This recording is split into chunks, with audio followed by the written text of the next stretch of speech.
শ্রদ্ধার সাথে স্মরণ করা হলো 1951 খাদ্য আন্দোলনের শহীদদের।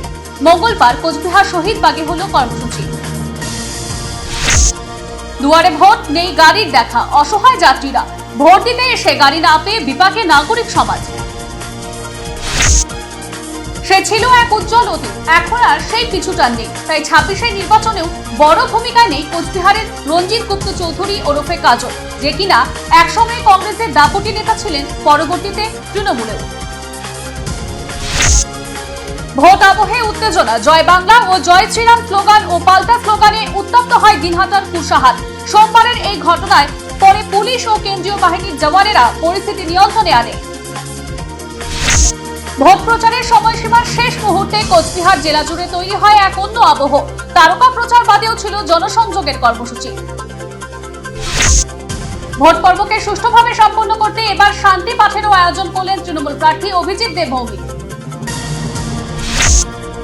মনের আনন্দে একদিন রাজনীতির অঙ্গনে কাজ করতেন, 26-এর নির্বাচনের সময়কালে ব্রাত্যই রয়ে গেলেন তিনি।